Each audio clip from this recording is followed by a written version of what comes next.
Bienvenidos a Open Bar, un lugar donde copa en mano le entramos sin miedo a los temas. Hoy el trago es fuerte y mexicano porque hablaremos de quienes no pueden defenderse solos, las niñas y los niños en situación de vulnerabilidad en nuestro país.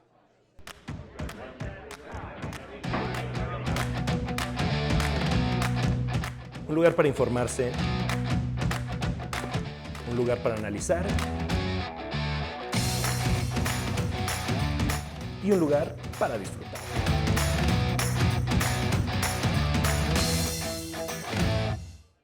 Este trago parece frutal, pero también quema como ciertas realidades que no queremos ver. Hoy lo servimos para recordar a cada niño o niña en peligro o en la línea de fuego, que nos cuentan la historia de un país que les está fallando.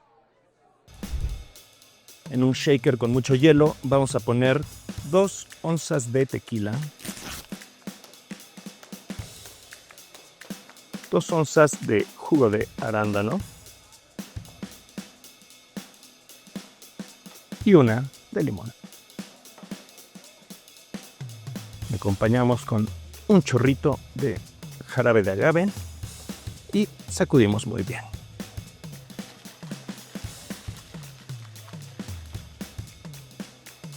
Servimos en un vaso con arándano y hielo y cerramos con un chorrito de agua mineral.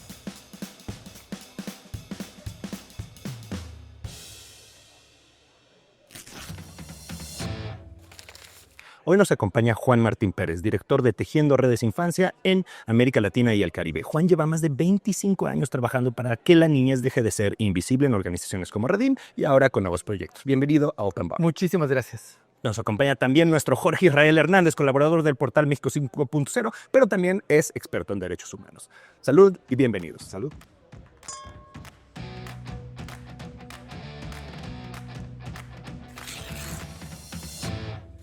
En este bar no se necesita ser mayor de edad para decir la verdad, así es que vamos directo al grano.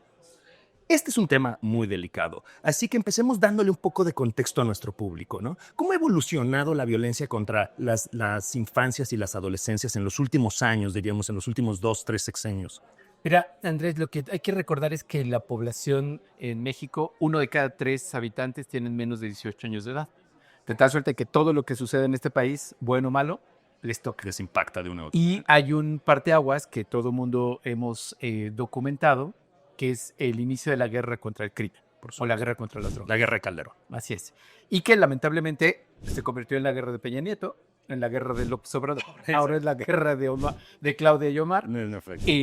Entonces creo que el ubicarnos en una condición de guerra nos permite entonces entender lo que estamos viendo. Yo suelo un poco juguetear con la idea del elefante en la habitación. Todo el tiempo estamos hablando de ya se rompió esto, ya se rompió aquello, es decir, desapariciones, homicidios, pero el corazón es que hay una guerra y eso implica que el Estado se fragiliza, el presupuesto se va ahí y eso reduce el presupuesto para la infancia, Claro. Prevención, educación, salud, y de ahí comenzamos a tener una pérdida de un montón de cosas. Trabajo infantil, abandono escolar, uniones tempranas, reclutamientos y otros temas. Y justo a eso quería pasar, ¿no? Porque estamos en una situación de guerra, la guerra los impacta, como dices, de forma multilateral, digamos, pero también de forma muy específica, ¿no? Los expone a violencia y a reclutamiento. ¿Cómo está pasando eso? Bueno, se calcula en datos obviamente no oficiales que tenemos 16 millones de armas ilegales circulando en el territorio. Esas armas se tienen que disparar. Necesitan los grupos criminales crearon, a diferencia del Estado mexicano que puede convocar y conocer Guardia Nacional o Ejército, lo que sea, los grupos criminales tienen que reclutar. Exacto. Por la buena o por la mala. Y en ese reclutamiento les permite como base operativa poder disparar esas armas y controlar territorio. Entonces, la base de la guerra es el control territorial, las armas y obviamente la impunidad. Y ahí es donde llegamos con los adolescentes y personas jóvenes. Si nosotros miramos el diagrama de población de desaparición, vamos a observar que en el segmento de hombres está entre los 15 y 27 años más o menos. Y en el caso de las mujeres, de 14 a 22 años aproximadamente. Okay. En todas las guerras, las mujeres y las niñas se convierten en botín. Se convierten en botín. y en esclavas sexuales. Por supuesto. Y en el caso de los hombres, desaparición para reclutamiento, explotación laboral o, por supuesto, homicidio. Entonces, en esa configuración, los niños y niñas comienzan a tener, particularmente los adolescentes, comienzan a tener un doble rol. Son víctimas de un crimen de guerra, Y después pero son claro, perpetradores. claro, se convierten en soldados de guerra. Tú que conoces todo este asunto desde la perspectiva como de las agencias de Naciones Unidas y etcétera, ¿cómo lo abordan? Mira, hay un problema justo por lo que planteaba Juan Martín, que aunque hay un clima y una política pública bélica, no hay un conflicto armado declarado.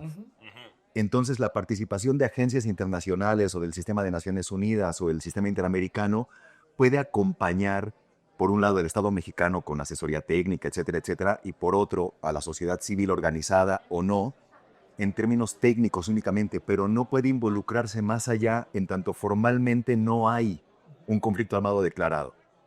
Si fuera el caso, tendría que incluso que entrar una normatividad distinta en donde reconoces a los adversarios, en este caso el crimen organizado, presuntos delincuentes como combatientes, etcétera, etcétera, etcétera.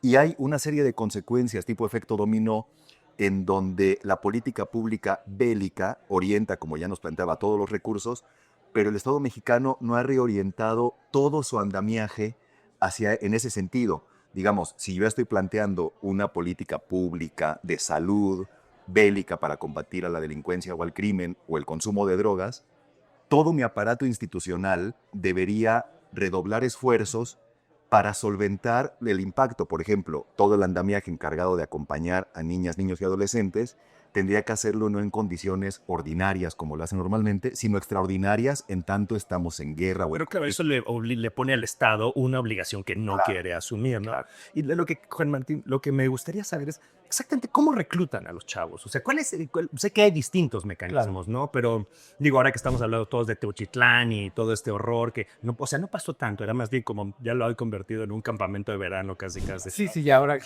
creo que hasta les invitaban. Sí, les regalaban ropa y por eso encontraron toda esa ropa ahí tirada.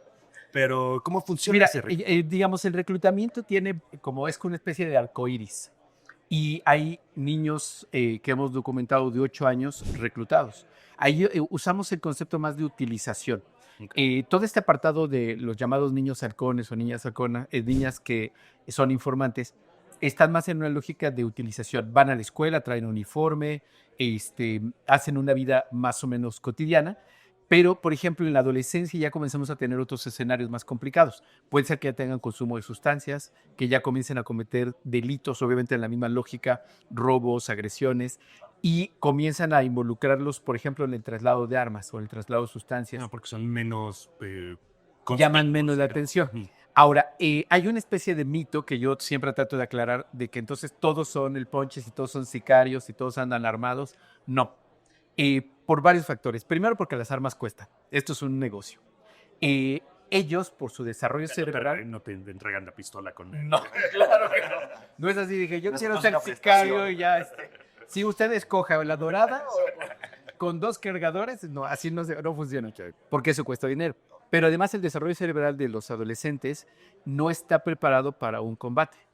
De tal suerte que pueden tirar el arma, pueden dispararle a sus propios compañeros. Entonces, no es tan sencillo como que los usen como sicarios.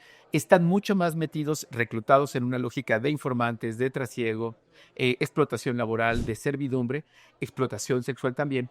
Y muchos de ellos, por supuesto, superan la mayoría de edad y en esta lógica de víctima-perpetradores, o casi por sentido común, su vida es muy corta. Y lo saben.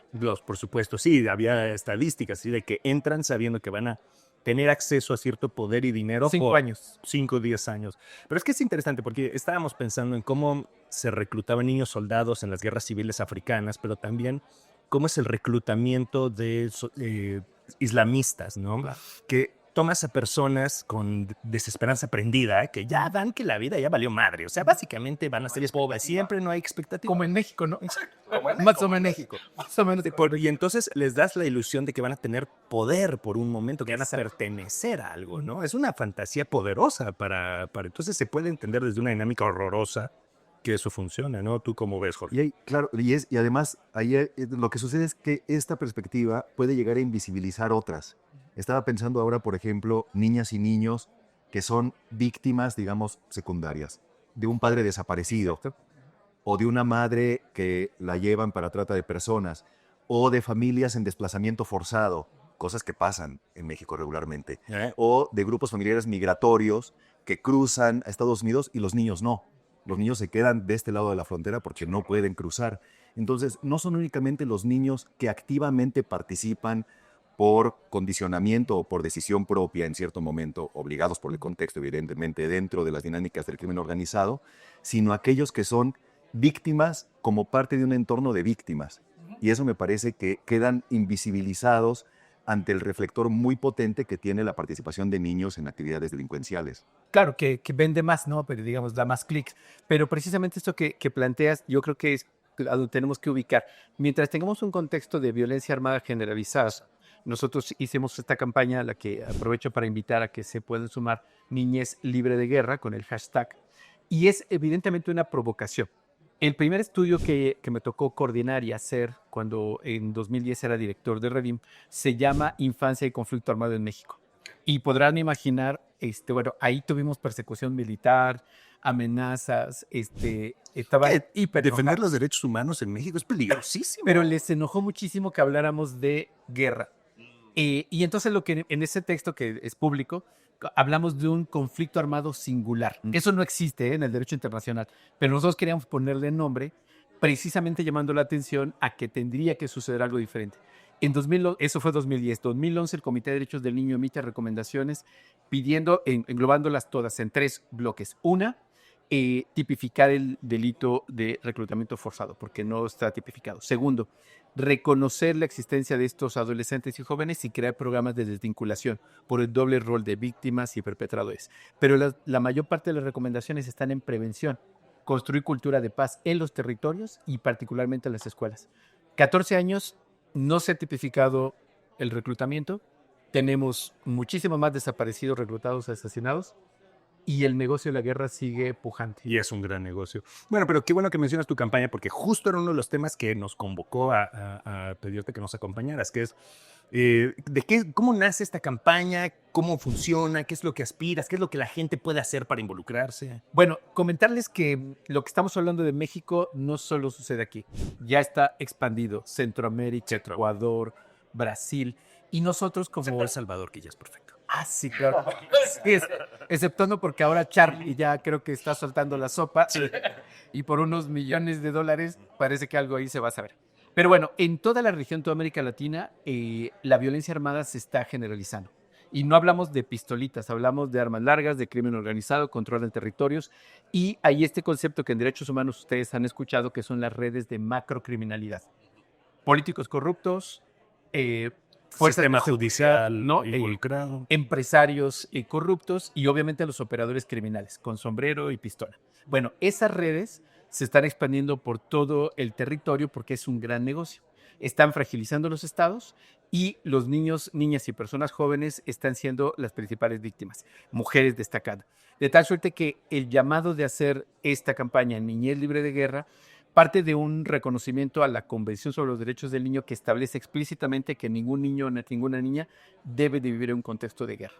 Le podemos poner el nombre que queramos, violencia armada, pistolitas con sonido, Claro. lo que quiera, pero estamos teniendo 7 homicidios todos los días, 20 reportes de desaparición. De niños, niñas o adolescentes. Cerca del 10%. No, sí, y de Tal, desapariciones. Estábamos viendo 17%. unas cifras escandalosas. 17,000. Es brutal. Es brutal, ¿no? Es realmente habla de, o sea, piensas en Siria y cosas así y nos sentimos tan tranquilitos. Y el escenario se complejiza en el contexto porque todo el acompañamiento en términos de derechos humanos implica recursos económicos, materiales. Y la política pública impulsada por Trump es frenar recursos para ciertas agendas de derechos humanos. Incluso del gobierno mexicano desde hace años es 6 años atrás, problematizar que la sociedad civil tenga acceso a recursos públicos para esto. Y está empeorando eso. Y empeora cada vez más. Y entonces colocas en situación de vulnerabilidad, obviamente, la población objetivo, que son niñas, niños y adolescentes, porque no nada más ya no tienen el acompañamiento de su entorno familiar o social, tampoco tienen acompañamiento del Estado en sus distintos niveles, Claro. y ahora tampoco tienen el acompañamiento de sociedad civil. Sí, es un nivel de abandono brutal y por eso es tan importante lo que estás haciendo. Pero entonces está el hashtag, Niñez Libre de Guerra. Esta es una campaña en la plataforma Chains. Las personas pueden sumarse con su firma por supuesto, difundir. Por supuesto. Esto hemos estado haciendo entregas parciales y como lo comenté, tiene el objetivo de que en México se pueda tipificar el tipo penal de reclutamiento forzado en perspectiva de que se proyecte hacia América Latina. Estamos trabajando con varios países y gobiernos buscando que esto primero se reconozca y agradezco mucho el espacio para que se visibilice. Segundo, y aquí creo que ese es el mayor desafío, ¿cómo logramos las y los ciudadanos resistirnos a no normalizar la violencia ni la guerra? Porque es abrumador, al final mucho de eso representa la vida cotidiana y el negocio, pero creo que tenemos que asumir que el costo es muy alto. Y en ese sentido, claro, el Estado se niega a reconocerlo porque, por lo que decíamos, de que le implica una responsabilidad, pero también le quita la narrativa de que lo estamos haciendo increíble, güey. O sea, Y de los aquí buenos, ya, los buenos y los malos. Ajá, exacto, ¿no? Porque pues hay la oposición que quiere crear una situación, o sea, que ya como cambiaron de papel, ¿no? Antes unos decían que había una situación de guerra y ahora ya no, y viceversa. Pero al final, el Estado se niega. ¿Qué tendría que estar haciendo el Estado? Bueno, yo creo que tan básico como cumplir la ley. Artículo. Nada más. Ok, bueno, gracias. Siguiente pregunta. Con eso, perdón. Artículo 4 constitucional.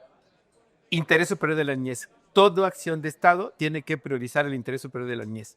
Si cumplieran con eso, tendríamos otra realidad. Bueno, pero como se les olvida todos los días, tenemos la Ley General de Derechos de Niños y Niñas que establece que tienen derecho a una vida libre de violencia. Y hay una clave en todo esto de derechos, que es la participación.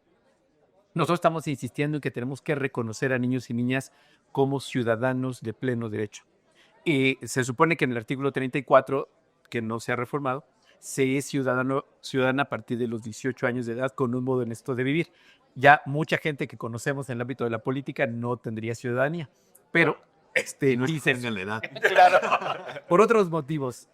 Bueno, pero niños y niñas tendríamos que reconocerlos como ciudadanas y ciudadanos de pleno derecho y eso implicaría que comiencen a participar en todo lo que les afecta. Y si les afecta la guerra, tenemos que involucrarlos a que discutan. Claro, y tenemos una gran resistencia a darles voz, ¿no? Porque, pues, qué hueva, ¿no? Pues, o sea, entonces los dejamos que nos hagan dibujitos y cosas así, pero pues no hay realmente un esfuerzo institucional, nacional, de cuál es la verdadera situación de los niños y niñas. Y lo importante del trabajo que nos viene a compartir hoy Juan Martín es que en algún momento hay que empezar. O sea, estos niños, los Alguien niños tiene de que dar hoy, primer pasos. son los adultos dentro de 10, 15 años y tendrán un impacto en su vida emocional, psicosocial, afectiva, etcétera, etcétera, que si no se trabaja desde hoy, nuestro entorno social lo va a pagar en 15 años. Y va a ser un efecto dominó a largo plazo si no empezamos a trabajarlo. Es un excelente punto, porque en efecto estamos pensando en un problema de este momento, pero en realidad es un problema del futuro, ¿no? O sea, porque de los que sobrevivan, porque sabemos que muchos no lo van a hacer horriblemente, van a quedar con unas cicatrices que probablemente van a permitirles estar repitiendo la violencia. Y seguramente muchos de los delincuentes más crueles de hoy también vienen de entornos de extrema violencia juvenil. ¿Y qué más podemos hacer como sociedad civil para contribuir? Bueno, Si la gente que nos está escuchando y dicen, a ver, firmo la petición Change.org, ¿qué más? Bueno, yo creo cómo que hay ayudamos? 3 cosas que les invito. Hablen con los niños, niñas y adolescentes sobre lo que están viviendo. Lo ven en las noticias, ellos se informan a partir de los dispositivos móviles y hablen con ellos, escúchenlos, qué están pensando. Guarden silencio, escúchenlos y creo que van a descubrir cosas muy interesantes. Segundo, apoyen a las organizaciones sociales. Estamos en un momento súper crítico. Si pueden donar, digo, tejiendo redes, pero vemos muchas organizaciones, eso valía la pena porque si no, la ciudadanía no soporta ahora financieramente a las organizaciones, no va a haber tantas posibilidades como las que Con el tenemos. abandono del Estado progresivo. La cooperación internacional está muerta, no va a revivir. No, y con Trump. No tenemos cultura en México de filantropía empresarial y las personas suelen dar en la calle, está fantástico que lo sigan haciendo, pero agreguen ahí a las organizaciones, porque supuesto. se necesitan. Y tercero, creo que es lo más importante, tenemos que resistirnos a no normalizar la violencia y a asumir que eso no está bien. Los niños no son daño colateral. De No, ninguna o sea, son homicidios, son víctimas y hay que exigir Y, justicia. y a mí me parece importante lo que dices porque nuestros niños privilegiados no tienen la menor noción de que esto está sucediendo. Y digo, no se trata de deprimirlos contándoles todo esto, pero pienso en mis hijos mientras hablamos de niños que están en estas situaciones horrorosas y pienso, qué importante que reconozcan su privilegio en primer lugar, pero en segundo lugar que se comprometan a no ser reproductores al menos de la desidia social y estatal que nos está contaminando. Yo pienso que esto es un poco como un incendio, ¿no? El incendio se ve de lejos, se ve el humo, pero el incendio llega también a las residencias y ya lo están viendo En los niños y los adolescentes de hoy, los hijos de la guerra, los que van a votar, si es que votan el 1 de junio, nacieron cuando se inició esta guerra. Y ya ahora mismo, dependiendo tu código postal, 6 u 8 de cada 10 no puede caminar a la escuela. 6 de 8. Qué brutal. Entonces, ya lo están viviendo en su piel, ¿eh? Que eso también te habla de un subtexto, digamos, detrás o antes del tema la guerra contra el narco y todas sus consecuencias, ya teníamos problemas de educación con carencias, de alimentación, de violencia intrafamiliar, de obesidad infantil, digamos, una serie de situaciones no contextuales, sino ya transversalizadas en nuestras dinámicas sociales. A eso se le suma la violencia. Bueno, Juan Martín, para que no terminemos en una nota así excesivamente deprimente como lo que está tratando de hacer Jorge, trata de contarnos alguna experiencia de éxito, una buena práctica, algo que podamos decir, esto se podría replicar y esto puede funcionar. Bueno, niñas organizadas, busquen el hashtag niñas poderosas. Es una estrategia que busca, como su nombre dice, empoderar a las niñas en México y en América Latina. Y hace 2 años, un grupo de niñas en un colectivo llamado Evaluación Justa observó que no pueden participar en las escuelas. 30 millones de estudiantes en México no pueden participar. Aunque la Constitución lo dice, aunque la Ley General de Derechos lo dice. Bueno, entonces se plantearon hacer reformas de ley y la senadora en aquel que podrían jurado abrió la puerta y se presentaron 2 iniciativas de ley. Poder participar en las escuelas a partir de la reforma de la Ley General y la más importante, reforma al artículo 34 constitucional para que la ciudadanía fuera al nacer. Esa me parece que es una súper noticia. Niñas legislando, obviamente no pasó la ley, como ustedes pueden imaginar, pero eso me parece que es una súper buena noticia. Bueno, al menos se está empujando. También hay otras organizaciones como Inspiring Girls y demás que están preocupadas por las niñas en particular. Pero lo que nos interesa es que la sociedad se comprometa a visibilizar este tema, no ignorarlo y no decidir que es un problema de otros, porque al final esto es un problema de todos nosotros, ¿no, Jorge? Así es. Y al final tenemos que hacernos corresponsables también de nuestro entorno, más allá de lo cerca o distante que veamos el problema, nos termina afectando, incluso en términos, digamos, utilitarios, porque el que haya una afectación dentro de nuestro entorno social a los niños y a las niñas y a sus entornos familiares, termina impactando también en nuestras dinámicas sociales, en nuestra naturalización de la violencia, en no sorprendernos prácticamente ya ante nada. En efecto. Muy bien, pues algún otro último mensaje que quieras compartir, porque el bar ya va a cerrar, se nos está acabando el tiempo. Muy rico. Eso queríamos escuchar, hermanas. Y bueno, pues gracias por el espacio y sigamos hablando de niños y niñas. Sigamos hablando. Y tejamos redes a favor de ellos. Temas que no debemos olvidar. Muchísimas gracias, Juan Martín. ¿Cómo te llamas? Jorge Israel. Hoy sí, hoy me dio agua así. Jorge Israel. Vale. Yo soy Andrés Pascoe y esto es Open Bar. Como decíamos al inicio, un país que abandona a sus infancias es un país que está fallando. El Estado no puede seguir ignorando este tema. Así que brindemos por aquellas niñas y niños que deberían crecer sintiéndose seguros, cuidados y sin miedo. Gracias, Juan, líder de la campaña Niñez Libre de Guerra. Gracias, Jorge Israel Hernández, colaborador del portal México 5.0. Yo soy Andrés Pascoe y esto es Open Bar. Salud y hasta la próxima.